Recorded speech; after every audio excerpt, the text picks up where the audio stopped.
Happy Wednesday, everyone. I got Ray with me today. Ray, what's up, man? Back Hey, for round what's up, two. Dennis? How's it going, man? Good, man. Good. Pretty stoked. I wanted to see what you're up to now. I know last time we talked, you were kind of just getting things rolling out the door. So I'm excited to kind of see where you're at now. What markets you kind of picked. I want to show everybody this too. I don't know if you guys know this, but we are running a contest right now. We're giving away 3 free months of Land Insights. So let me show you this right here. Here's the info. Um, so what we're gonna do is you have to win a free 3 month subscription to Land Insights. So it's super easy. I dropped the link right here. There's the Facebook link. It's also right below me. That's our group. That's the Facebook LIA group. You can win this by simply just inviting 3 people to join into Land Insights. Let us know the 3 people you invited. Send an email to hello@landinsights.co with the name of the 3 people you submitted, along with your info, and that's it. And then we'll pick a winner. So it's going to be pretty good. I mean, if you guys don't have Land Insights, it's like $1,500, unlimited value at the end of the day, right? Because how much money can you make off of a good subscription to Land Insights? It's crazy. So I encourage everyone, and I'll drop this again later on, to please add 3 people. It takes 2 seconds. So yeah, man, what do you got going on? What's business like for you, bro? Business is good, man. God is good. Just you know, making progress slowly but surely. Sure. Ramadan just started, so I'm fasting, so that kind of slows things down. Mm-hmm. Um, but since the last time we spoke, I have selected a couple of markets. My first mailer is going out tomorrow, so I had Nice. my mailer set up. Had to go through like the review process, set up Pat Live, all Nice. that stuff. So yeah, it's been progressing. Mm-hmm. I have about 5,000 mailers going out, so I'm excited to see what kind of response I get. I Mm-hmm. have, maybe like 7 or 8 markets selected. So Okay. I'll diversify, and then see, what kind of responses I get from there and, gauge interest. Mm-hmm. Uh, but some of them are like zip code levels because Perfect. really Yeah. couldn't really like figure out the pricing like last time we spoke, and so I really like went down into zip codes. And even within a zip code there's still like some areas where like the pricing is really tricky. So that was Yep. going to be my other question to you now. How do you do that? Do you just skip it, or do you still like work with it? Yeah. So I mean, even in the zip code. So like you're asking, like some of the pricing is kind of like all over the place. Yeah, even within a zip code.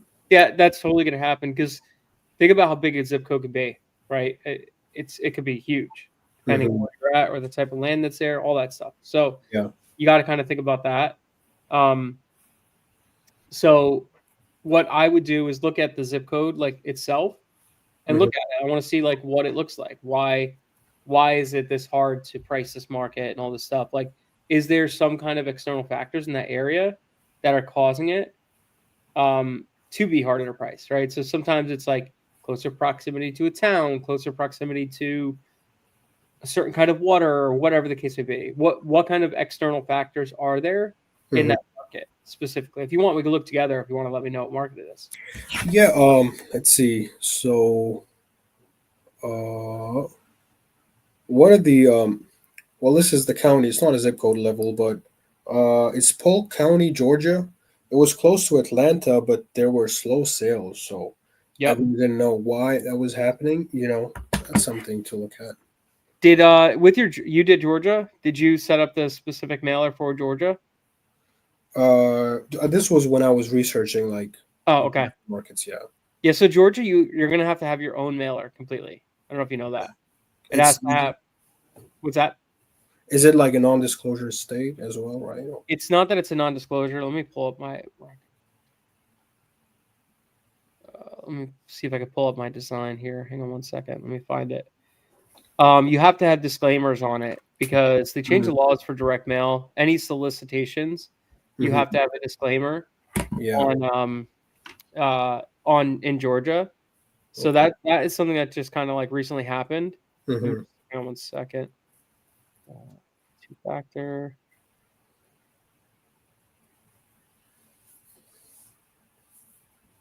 What is this?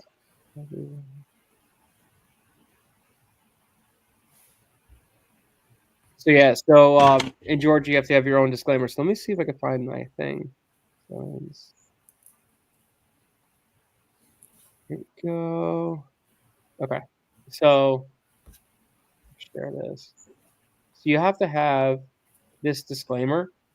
This is a solicitation. The sender is contacting you to inquire as to your interest in selling your home or other real estate. You are under no obligation to respond. So you have to have that at the top of your letterhead of your inside of your mailer itself, right? And then right here too. So you are under no obligation to open or respond. So Wow. that's what it looks like. So RPM will help you with that. They'll help you get that set up.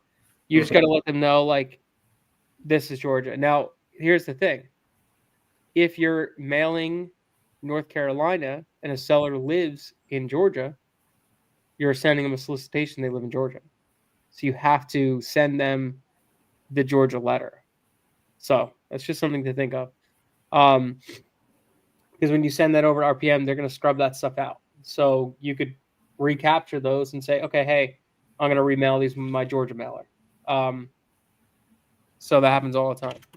Wow, that's really interesting. So every mailer that you send out to, if the mailing address is in Georgia, then it has to have this disclaimer on it. Yeah. So they'll scrub it out because there's like, that's the thing. There's technically somebody I talked to the other day. I said it's actually doesn't count with land, right? Because they're not sending. It's not about a house like that. The rules were for houses, so this kind of doesn't matter. Like, kind of doesn't matter for us.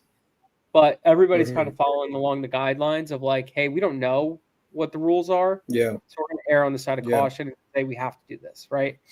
So that's one thing. I could see a lot of states doing that and like kind of switching to this kind of stuff in the future. So just bear in mind that might happen.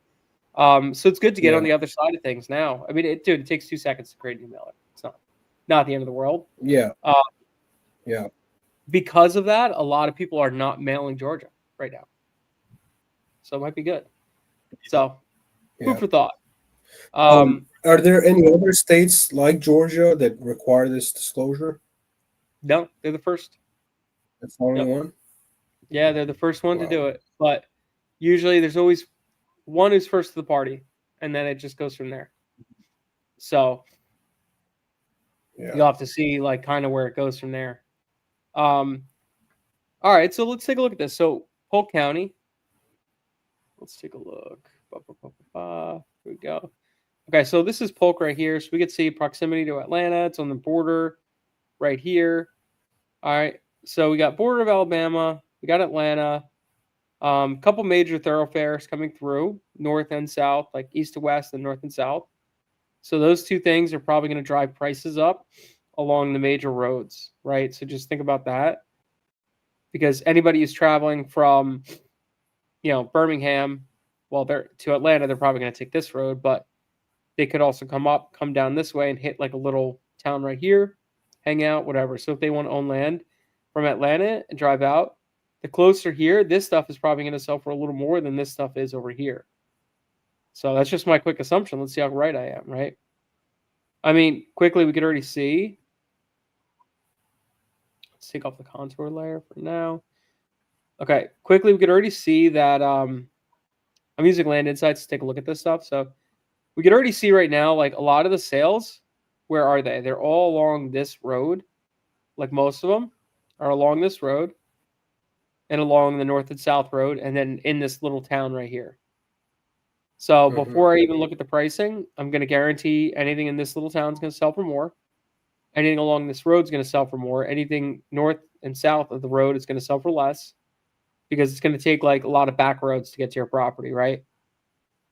So let's see what we got. So right here, these are all little small lots.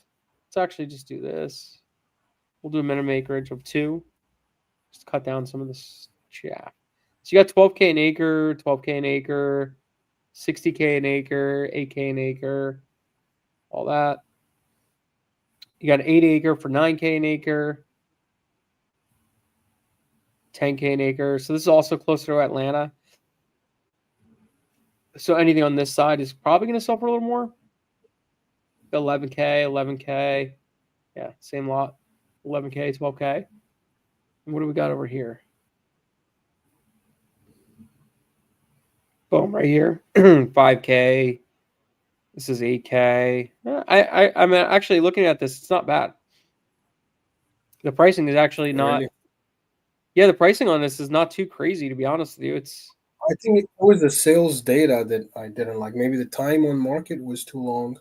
It's been a while since I looked at it. that could be. That could be. So one thing I would look at too is I would go back in time and say, like, are there a lot of sales all over? Like, are there a lot of sales in this area, or is this area dead? This, like you can see right here, probably pretty mountainous right here. So this is gonna be tougher to price. Yeah. So you'd want to look at like a lot of that stuff too. Now, overall, I mean, I'm seeing a lot of stuff trading relatively close, like not too far off the mark. You got 11K an acre here. On the other side of the county, I saw 12K right here, I think, right? Yeah, you got 12K an acre right here. And this is actually a bigger parcel. But yeah, I mean, not too crazy. Overall, I mean, I'd say it's not terrible to price this one. Yeah, 8K an acre here.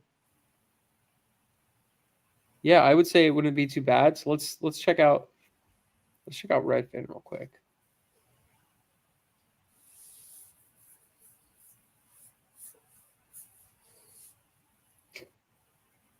Polk County, GA.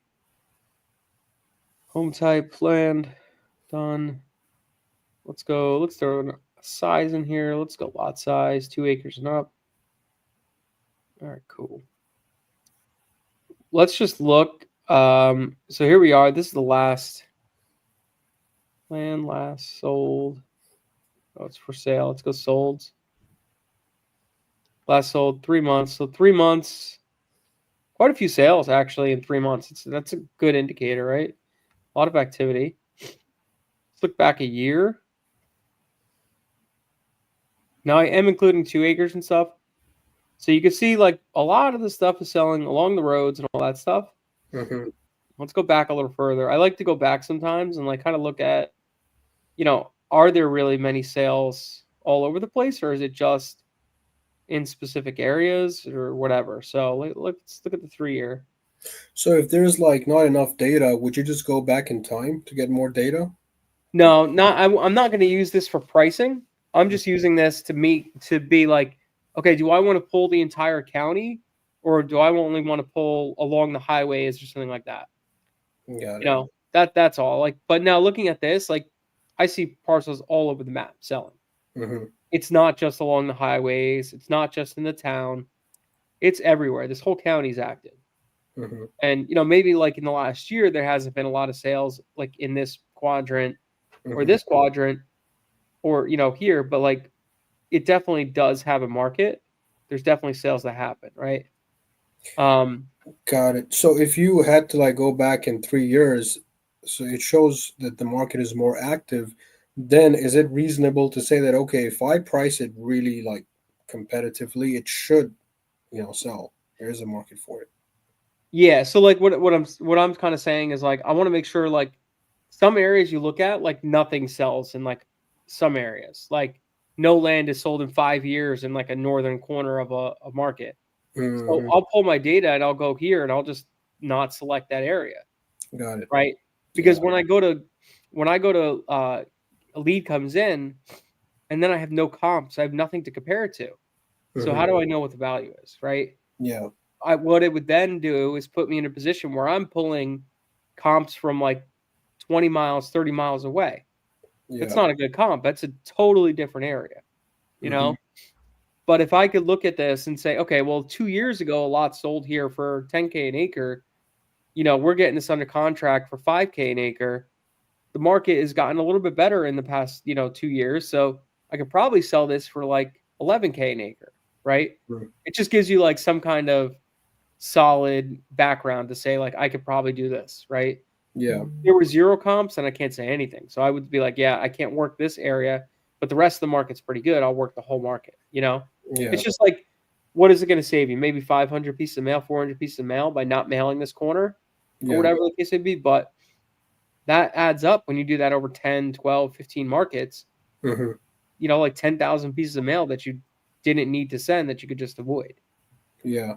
if that makes sense. So if you're on like a county level, it doesn't hurt to look at that and say, okay, maybe I don't want to do the whole county. Maybe I just want to do certain quadrants of the county. Got it. But yeah, let's look at this. Let's go 4 to 10s and let's see what the pricing looks like. I don't see anything too crazy. I mean, you got the 750 over here. Something obviously is going on there. But 4 to 10s pricing looks pretty consistent. 10 acre, 7,500. Let's see what this is. 5 acre, 55,000. That's what, 10K an acre. 10K an acre. It's probably 5, 6, 7K an acre, something like that. 5, it's like 10K an acre here. So I mean, the market's, it's actually going to be pretty easy to price. If I were to do anything with this one, I would maybe like pop this market right here, price this a little bit different, like this whole area, Yeah. and then maybe like select this area, price it different, select this area, price it different. But overall, I mean, it's pretty good. Let's check days on market. This says And subdivision. the sell-through rate as well. I can't remember how much that was. Okay, you look at that. Let's just see. So here you go. October, it was listed. This is a notoriously slower time. So October, you basically took 45 days to go under contract, and it's sold in 60 days, less than 60 days. That's good. That's actually like, I'm okay with that. That's a great market, to be honest. This is probably public record sale. I'm not even going to look at those. This one's got a house or something on it. Prime land with multiple buildings. Yeah. How long did it take to sell, though? Let's see. Listed active. Went pending in less than 30 days. And relisted. When price changed. Pending right away. So that's good. There's definitely definitely people want to buy land and stuff out here. Yeah, these are all public records. Check this one. There it is. October 9th, 26th. 40 days, less than 40 days. That's good. Good. Yeah. That's good. It went pending pretty damn quick. So to me, I'm looking at this and I'm like, okay, if I get a deal here, I'm probably going to go pending within 60 days. I'll go pending. If I'm priced right, if all that stuff is good, right? This is going pending 15 days. Great. I know I'm priced right, so it's like, I think this is a good market. I would definitely go after something in this area. I'm not seeing any red flags. I don't see any real major issues with it. Look at this, 6 days under contract. Like if you bought this deal for 40,000 and listed it and you got an offer at 65K in 6 days, I would take it. Yeah. Make quick $25,000. Yep. Yeah, I would do it. Looks like a good market to me. So, I mean, yeah, the sell-through rate, you could check out that stuff. Let's also look what's for sale right now, too. Want to see actives. So, okay, a bunch of listings. Like these properties are always going to be harder to sell right here. This one right here. 5 acres, dream home awaits. Breathtaking views. Blah, blah, blah, blah, blah. It's only on market 5 days.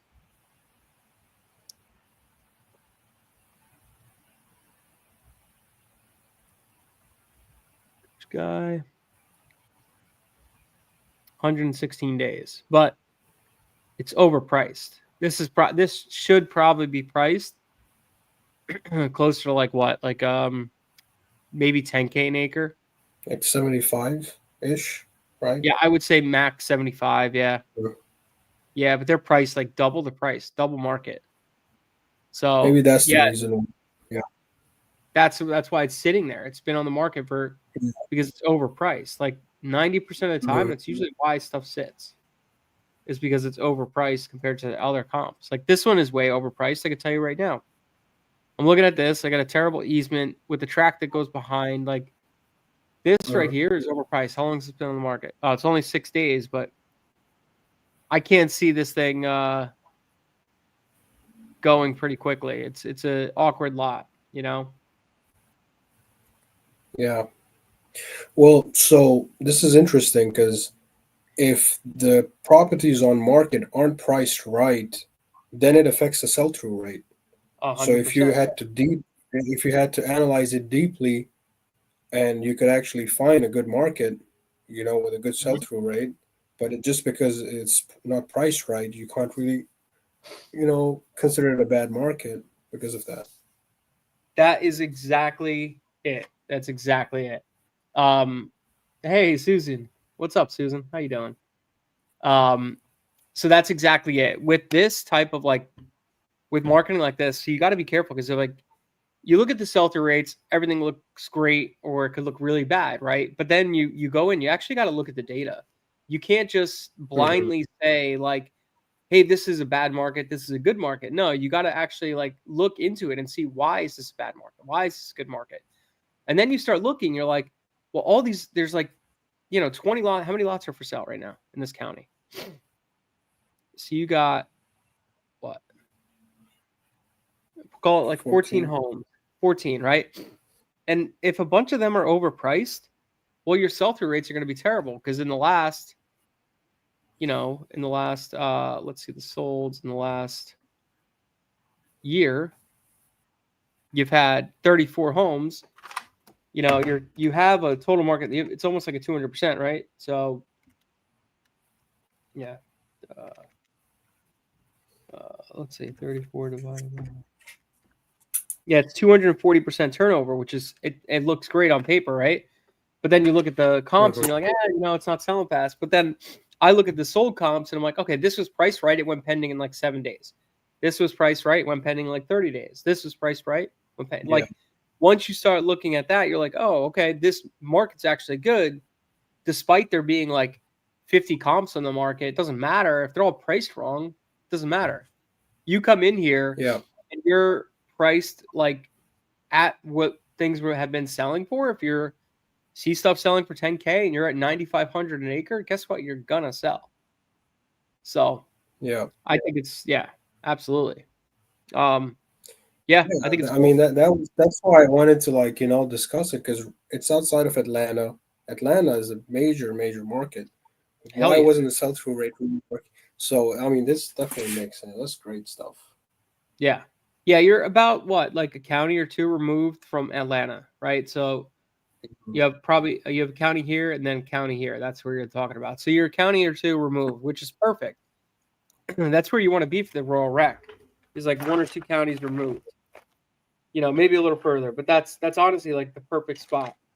Um, yeah, I think it's gold. I would go for it. So what other markets Excellent. kind of we looking at? Let's look at this is a zip code. It's Okay. 37745, and then I was looking between 5 and 20 acres. Okay. Greenville, Tennessee. Yeah, I've done this market actually. Um, you said just a specific range. What? It's 5 to 20. 5 to 20. Okay. Okay. You got 17K an acre.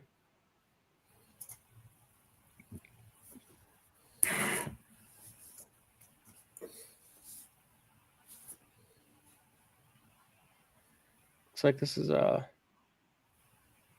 been on the market. No, it's 19 days on Zillow. Sorry. View to save is pretty good. Listing is decent. Okay. This is sold 90 day. 5 acres. Let's see how fast it went. Listed for sale. Okay. Okay, they listed it It's 4 since years. 2020. It's on the market for 4 years now. It's crazy. When they finally priced it right, look, it went pending in 4 days when it was priced at the right point, right? Yeah. So it's 90% of the time, it's not that your listing is bad, it's your pricing is wrong. Yeah. Very important. Yeah. Pricing is everything, man. If you don't get the price right, people aren't even going to look at it. Yeah. So here's a sold. This sold in 114 days. So it was listed for sale, then removed, listed, and then pending. It went pending in 40 days? Not bad. And sold for 20K under ask. That's not bad. Right?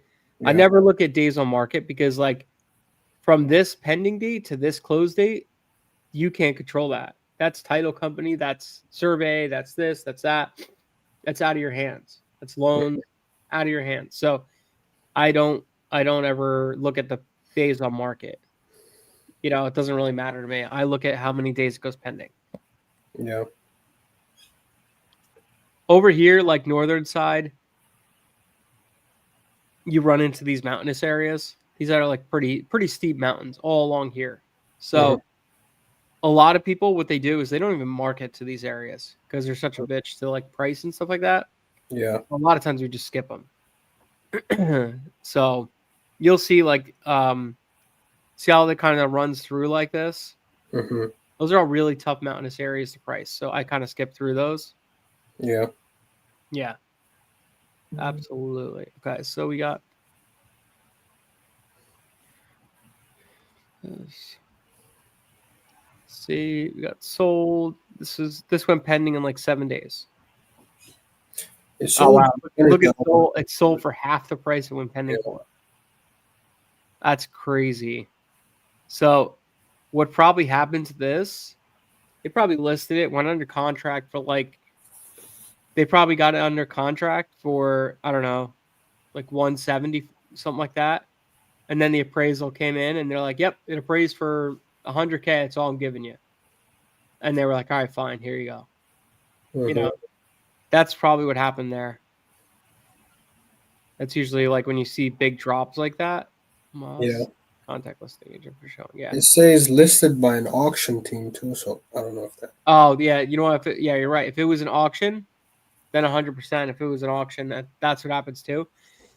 Because they could do is the starting bid is XYZ, but it doesn't actually mean anything if nobody bids on it. Yeah. 37745. I got my shirt, by the way, man. Thank you. Oh, you did? Yeah. That's great, man. I Did it fit you? Yeah, I should have worn it today, though, man. I appreciate it.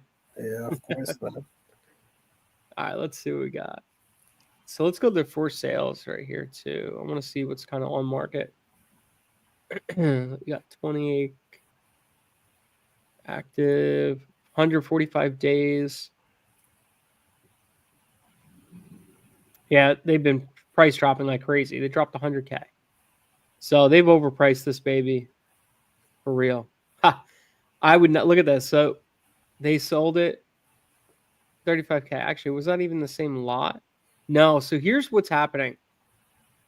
Okay, so this is a big thing. And what you got to try to do, okay? Look at this lot that was for sale. This sold a while ago, okay? Corner lot, crappy little lot, whatever. What happens is somebody goes, they list their property, this guy, and they use the same address, TBD, Ottawa Road, Greenville, Tennessee, right? Well, when you're listing it on like Zillow, Redfin, all that stuff, what it does is it pulls back the address for, to show this history. So this person listed the exact same name, street, TBD, whatever this says, at TBD, Ottawa Road, Greenville, Tennessee, whatever. Well, now a buyer's coming in here. They're looking at this thing. They said they just bought this thing for 2 years ago for $33,000. Mm-hmm. Screw them. I'm not giving them $350. Yeah. So what you got to do here is look at this and say, okay, I want to make sure, like when I list my property, I'm not listing it with the same names as a property that recently sold in X amount of time, because this screws your listing up, man. Yeah. Big You time. know, I looked at that real quick and I'm like, they bought this for 33 and they're selling it for 350. Crazy. Big jump. You know? Yeah. But when you look at it, you're like, oh, it's a totally different lot. If these pictures weren't here, I would not have known that. Mm-hmm. Right? So that's huge, man. That's going to throw your marketing off. That's going to throw this off like crazy. So you got to make sure when you talk to agents, say, hey, can you look back at like past listings, past failed listings, make sure that address, TBD, Ottawa Road, whatever, isn't showing up, isn't like coming up as a past sale or anything like that. Because if it is, then you got to list it as something else. Yeah. Like you can list it as like, instead of like 0 Ottawa Road, you could look 000 Ottawa Road. So what I would do is like, say if this is like 99, I would do like, and this is 105, I would do 000 Ottawa Road, just to kind of stand out a little bit. Yeah. You know, what I've also seen people do, and actually I haven't done this, but I do like it. They do 5 acre, like 5 AC, 000 Ottawa Road, right? Mm-hmm. But this way, it's like 5 acres on Ottawa Road in Greenville, Tennessee. Yeah, that's good. It's a good idea. I talked to some agents about it, and they're like, "Yeah, you could totally do that." So it's not a bad thing to look at. It might give you some kind of whatever edge, possibly. Yeah, I think that's good. Let's see another one. 18 acres. This is, where do we go?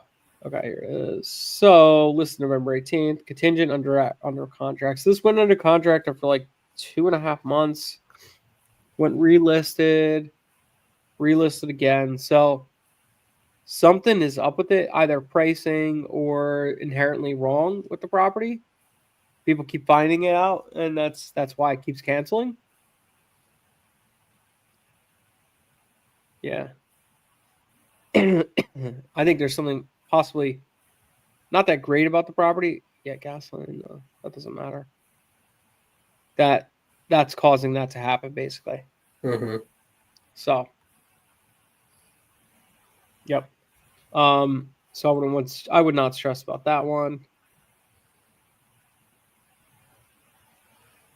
9.61. Let's see what's going on here.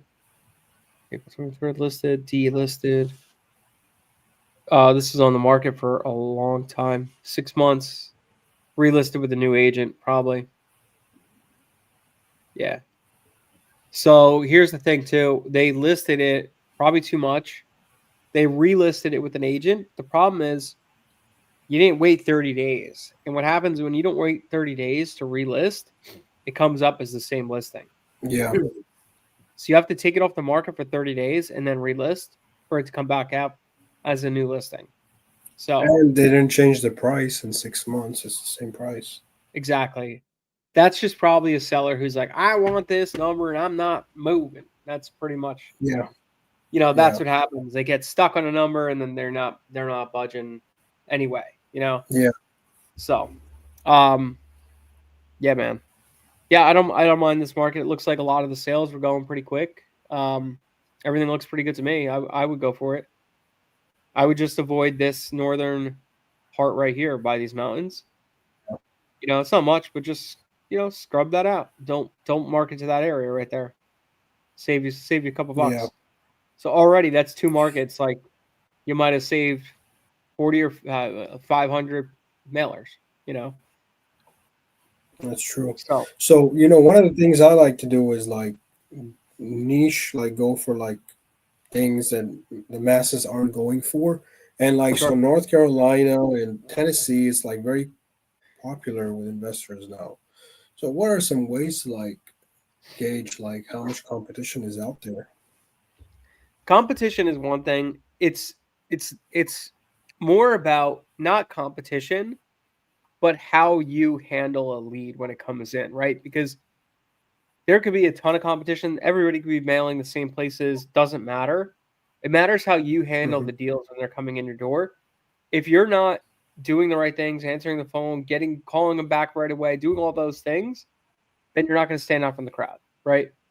Um, I find we do best in markets that are actually like a little more competitive, you know? Really? So yeah, and I have a friend who's crushing it in South Carolina, even though there's so much other investors there. But he's crushing it there because he's consistent. He's always showing up in South Carolina. He's got good agents he's working with, and he's just consistently hitting the same stuff, right? And now he's like doubling Hmm. down and really hitting South Carolina harder, which is great. Um, you know, I don't think necessarily have to worry about like competition, but I would stay away from markets that are like flooded, right? If there's like 150 properties for sale, stay away from that. You know, that's what you want to avoid Got it. because markets like that, you're competing with builders who have a vested, like who builders who want to buy parcels and stuff like that. And the builders are going to Hmm. pay market value. Yeah. So you definitely want to avoid them, you know? Um, that's what I think. So, Yeah, yeah, I mean, that makes pretty good sense. Just having really good service so you can stand out from the competition. It's pretty good. exactly. Like me and Femi talked about this last week in our call. Talked about like standing out, being different, operating better. And Hmm. once you start doing that, you realize like it doesn't matter about markets or competitiveness or any of that stuff, you know? So Yeah. you could crush it no matter what. So just a matter of being present, answering your calls, getting back to the sellers, having informed Yeah. conversations, and really just serving them for what they need, you know? If they need help Yeah. with And something, that could be a good thing. Like you said, if there is more competition in an area, and let's say like out of 10 investors, like 6 or 7 are not doing such a great job, mm-hmm, and 3 are really, making sure that they're on top of their game. So the yeah, competition is there for a reason because there's an opportunity, and then they're providing exactly. good service, so they get to close on those deals, right? And also, too, if you think about this, if everybody in your competition is just trying to double close deals and you're coming in with cash and being like, hey, like, let's do this, let's make this happen, you're going to do better because everybody's like, oh, I need 90 days or 120 days. You know, what's going to happen is all the sellers are going to be like, screw you. You know, Ray's offering me 30-day close cash. Why wouldn't, yeah, it's $5,000 less, but it's cash. I'll take it. Yeah, So yeah, of let me course. just get a drink. I'll be right back. I gotta get a drink. Yeah, sure.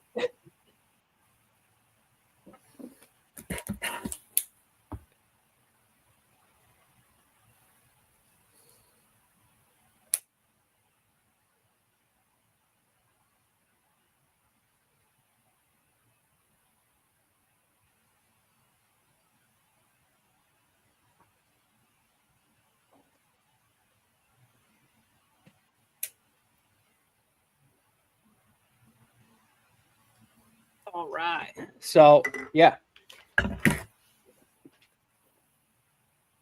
All right. What else do we want to take a look at? So you have your mailer, everything set up. Yeah, You got stuff going out the door. You got markets selected. You priced them out. You're all happy with your pricing and everything like that, right? I did range offers instead of pricing because I Good. just felt more comfortable with that.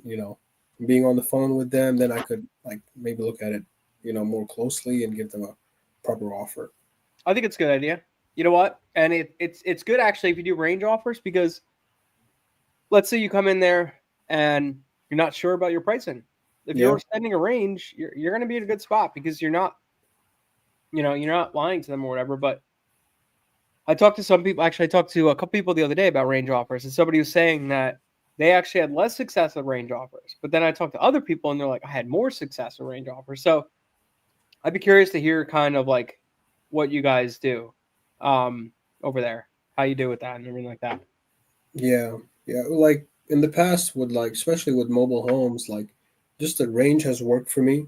Like when I had them on the phone, I would say, hey, I can pay like between 30 and 70%. I wouldn't say this, but like whatever that percent, like the Yeah, number. yeah, like between 200 and 400. Yeah. Yeah, and then I would like, gauge their interest, and from there like go if they're really motivated or not. Yep, So, but exactly. we can look at let's see. We can look at this is Hampshire County, West Virginia. Okay. Hold on one second. Just gotta send my email. Yeah, Kay Walker, she just said she loves range offers, leaves room for discussion. Exactly. It's so true because um if you're just sending out a blind offer, like great, some people are going to accept it, but it looks like there's no wiggle room, right? Hmm.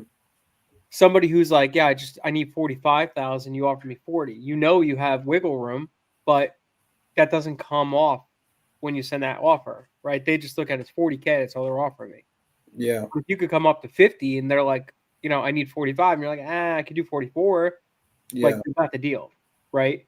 And if you're offering cash, and if you're not double closing, like you just stood out from the crowd like three ways, yeah. Oh, you're gonna do better. I think it's a great idea. 100%. And also like just going back to like the good service, so like building rapport. Sometimes like sellers, they'll just sell to you because you're honest, you're giving them a good Yep. service. You know, Yeah, yeah. Honestly, and you know what? I talk about this all the time, but I send cookies to people all the I would want to be your customer, man. time. Send me those Dude, cookies. I have a subdivide we're working on right now. Like if it's 70 acres, the guy stopped talking to us, so I just sent her a box of cookies. Here you go, Yeah, right here. Send her a box of these cookies, nice. and you know what? I guarantee that we'll probably get them to call because of Yeah, that. It's just yeah. cookies. It's crazy, Small but thing. stuff like that. Like once you've had them call you, Hmm. and then differentiate yourself from the competition by doing something like that. It freaking works. I've gotten so many deals off a box of cookies. It's disgusting. Yeah, You know, yeah. but Um, when I came to the LIA meeting, we had that raffle, and so uh, Sumner he gave me a book because I won.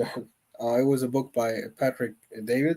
yep, Um, and I was watching one of his interviews, and he was like, I was talking to an insurance agent, and this guy made millions and millions of dollars. And I asked him, like, how did he do it? And one of the things he said is, like, I go above and beyond, when I'm meeting my clients. yeah, So, like, how many other people are sending cookies out? Not many. So no, when you do that, it's you stand out from the crowd. It makes a yep. big difference. Look at this. So this is another person inside the investor group, right? Look at the box he's sending. Imagine you get a client on the phone. You've had a conversation. They're questionable about you if you're professional. Yeah, This arrives at the door a couple days later, and it's all branded to your brand. yeah, Same as the mailer, same as the everything that you just sent. This is what she's doing. This is her business. So you get that's this nice. at your door, you're gonna want to talk to that person. They're professional. It's not just a black and white letter that arrives. Yeah, So it just opens the door, and you're like, well, damn, this guy Ray, he's not like everybody else. It's not obviously not going to work for everything. It's not going to work for every single deal. yeah, But it's for the ones that are like a little tougher. They're on mhm, the fence, right? But you can yeah, make 40 grand on it. Okay, cool. Like, um, I would definitely send them a box. That's just kind of what I do. And for like our cleaning business that we're just getting started on, mhm, every single clean, we're leaving a cookie, right? Every single clean like quote we go on, we're bringing them a box of 3 cookies, yeah, custom branded, all our things, right? Why? To stand out. Who else is doing that? yeah. And guess what? Every time they're eating that cookie and they drop some crumbs, they're like, I should probably call them. You know what I mean? Like it just Yeah, stands out, right? So be different. Stand out from the crowd a little bit. It doesn't matter what industry you're in, what you're doing, stand out. Okay. And just do yeah. something different. It doesn't have to be cookies. Hell, it could be like you could send them. I knew a guy that would he would get their address and on Friday nights he would send people boxes of pizza. Mhm. like just order. I shouldn't talk about. Man, we're talking about cookies and food, and you're fasting. It's all good, man. It's all good. But no, he would send them like a box of pizza or something like that. If they ghosted them, he would call. You find a local pizza joint, and then Friday night at like 5 o'clock, boom, here's 2 pies that just arrive at their door, and it says, from so and so, like looking to talk, whatever. How much did that cost you? $30, But guess what? They're gonna call you now because like they're gonna say like, dude, screw you for doing that. 1 and 2, like, let's chat or whatever. They might never call you, but at least you tried. Exactly. Yep. Exactly. All right. So what other county do you want to look at? We were in Hampshire County, West Virginia. I have never had luck in West Virginia. Really? I know a lot of people have. I just haven't. I don't know what it is. Yeah, I've had luck with mobile homes there. I recently bought one for like, believe it or not, for $350, and I sold it for 11 grand. So There you go. that's pretty good. Yeah, I mean, this sold. Look, dude, pending in 4 days at ask. Come on, Yeah. it's great. Like, there's activity here. Let's see what this one is. I think it's the same one. Yeah, it's the same one. I clicked the same one. I mean, I'm already sold. Just like quickly looking at the market, like, Yeah. all right, well, that looks good. They're like 10K an acre. It's see how fast things are going for. Boom, 618, 10 days, perfect, sold. 100 plus days. How fast does it go pending? Let's see. This one pending 130.28. So price change, pending sale. Okay, this took less than 60 days to go pending. That's great. Take it. That's all across the market. That's multiple points I've seen. So that was the longest one so far. For sale, less than 30 days. Boom, contingent. Perfect, sold. Like, you don't even have to really kind of dig in deeper to the type of parcel. I mean, you can look at it, obviously you want to look at it, but you look at this stuff and you're like, man, this is going pending so fast. Pricing is right. Everything's good. Look, less than 30 days. Yeah. Boom, sold. Done. Perfect. I like it. So this kind of shows me that would you say like I have gotten like the hang of selecting markets now based on selecting this one? Absolutely. Yeah, between the three, I mean, I don't see anything wrong with your market selection. Like, I think it looks fine. I mean, there's activity. Let's check the sold for sales.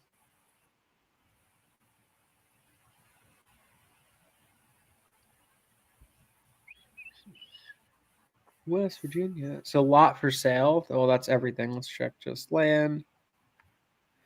Let's go filters. Let's just put on a small filter above 4 acres. 31. That's not bad. Not bad. There's not a lot of not a ton for sale, which is good. I mean, there's still activity, but not a lot of stuff that's gonna like really throw you off, This one listed for 824, 272. This is probably it might be all right, actually. I don't think it's overpriced. It actually might be okay. This one right here, this is probably got some improvements. It's got a barn dominium, all little things on it. Listing remove, listing for sale, listing remove, listing for sale. I think they're overpriced. Back on the market, no fault to the seller with a nice price structure, blah, blah, blah, blah. Yeah. Yeah, I think you're good. Your market selection looks good. I don't think, that's an issue for you, man. I think that's going to be fine. I think just now it's just a matter of getting leads in the door. As you're getting leads in the door, you're going to crush it. You already know the sales process. You know how to do it, right? You're not new to sales. I know the sales process. So this week I've been talking to funders and I have like, a good hang of that as well. Yes. But like one of the things that kind of like makes me a little uneasy. I know I'll get a hang of it, but like I've never done a land deal. So when a call comes in, like just feeling that confidence, to speak to them, ask them the right questions. That comes with time, when you start putting the Oh, reps in. But I mean, that's just something normal when you get into something new. But I'm just thinking like how to deal with that. I'll have like a set of questions to ask, and you know, yeah. go from there. The number one thing I'll always tell people is it's not about having the right questions all the time. It's not about or being able to answer every question. It's not about like knowing the right little quips to say or all that stuff. Dude, the number one thing about sales is being present and having a conversation. It's really it. If you could sit there and have a conversation with them, they ask you questions, you don't know the answers, say, I'm not sure. I don't know that right now. Let me write that down and I'll call you back with the right answer. Right? Yeah, It's okay to not know everything right then and there. Right? Somebody yeah, asks you about a tax implication or whatever, you can say, I can look into it, but I would check with your CPA. Right? I would always yeah, do that. It's best to have instead of having every answer, just be able to say like, I don't know that. Let me go check. Right? Because one, it shows you're resourceful. Instead of like, oh, I know that. Yeah, this is the answer, right? Yeah, great. That's great that you know the answer, but at the end of the day, it doesn't mean anything unless you're resourceful and you can show them like whatever. So I think it's perfectly fine to not know everything. And the other thing is just having a conversation, man. People want to work with you because they like you, not necessarily just because your price is right or your mailer's pretty or you sent them a box of cookies. It doesn't matter. They want to work with you because they like you. They like how you talk. They like how you do things, right? That's really what it's yeah, about. So, having the conversations is super important. You'll be fine. You know, yeah, just get on there, yeah. I calm, agree. collective, and just have a conversation, and you'll crush it. Yeah, I agree. I mean, I just think about this, and then I'm thinking about all the times where I had to hire people, and Yeah, sometimes when someone had all the answers, and they were like really salesy or whatever, I didn't give them business. But the other guy who was like the new guy, always, easygoing, I was like, let me give this guy a shot. always, dude. I've always done that because it's always the guy that's like, "Oh, I'm gonna crush it for you. I'm gonna be the best. I'm gonna be the best salesman you've ever seen in your life." And then, like 2 weeks later, it's like, "Dude, when was the last time you got on the phone? Are you Yeah, doing anything? Like, come on. Obviously, you're bullshitting me, but yeah." So yeah. yeah. What kind of strategies do you use? Are you like the salesy type of uh person, or just the easygoing? No, I keep it easy. I Yeah. don't use big words. I don't use crazy things. I just kind of keep it conversational, have a good conversation. Hmm. Sometimes I won't even talk about the deal or the parcel at all. And just like at the end, I'll throw it in there. At that point, they've already trusted me. And then it's just a matter of like, okay, cool. Like I'm ready to move forward. You ready to move forward? Yeah. Cool. What's going to stop us from moving forward? And then, like ask those questions. Um, I love Sandler. I think Sandler's a great teacher of sales because he's not about sales. He's about building relationships with your clients. Hmm. And that's really what it's about. You could listen to Andy Elliott. You could listen to all those people. At the end of the day, you're not trying to sell a product. You're trying to buy a product, Yeah. right? And if you're trying to sell them something, yeah, you have to come up with quips and little things like that to get them to change their mind. No, you're buying a product from them. So what you have to do is build the trust that you could perform. Yeah. That's the biggest thing about this business is building trust that you could perform, you could actually go through with the deal and not just be a guy that's like, oh yeah, we're going to try to list it for 90 days and see what happens, right? Doesn't work like that. Unless you're opening up front with them saying, hey, look, this isn't a deal I could buy cash, but what I can do is I'll work on this with you and I could try to sell it as a double quote. Like we'll work on this, we'll market the property, we'll find the pocket buyer, things like that, and explain it like that instead of just having them sign a contract, go listing it, and not telling them anything. You know what I mean? Yeah. Yeah. No, I completely agree. And I think it's also about personalities. Personalities, yeah. Like I couldn't be the salesy type of a person, no No, matter what. Like from the beginning, I'm just like, yeah, I just want to have a conversation, man. yeah. No, you're too chill to have like the salesy attitude, man. Yeah. Which is gonna actually do you really freaking well Hmm. because like show people do really good in sales. Everybody thinks it's always like the high strung, like, yeah, let's do it, let's crush it, man. It's not the case. It's Yeah. really not. or maybe that does work in like high-paced environments, maybe like New York, Yeah. Manhattan, if Yep. they're selling like stocks. I don't know, like something Yeah. like that, maybe, you know. It definitely does. It's a totally different environment though. And that's not where we're at. So yeah. Yeah, Yeah, yeah, man. awesome. All right, cool. I gotta hop on another meeting, but if you got another one, dude, let's book some more. I'd love to go over some leads with you next Yeah, time. yeah, absolutely. And so I'm gonna make the mailers, and then let's touch base and see what the progress is over there. Definitely, bro. It's exciting. It's nice to see your like growth, like see it happening, you know? Yeah, It'd be thank awesome. you, man. I appreciate it. Definitely, bro. Good having you, man. I'll talk to you soon. Okay, Appreciate you coming out. all right. Thanks, everyone. Don't forget, right here, drop this. Let me drop it one more time. The Facebook link, 3 people, free 3 months of Land Insights. So please, here you go. Drop it. Thanks all. Have a good one.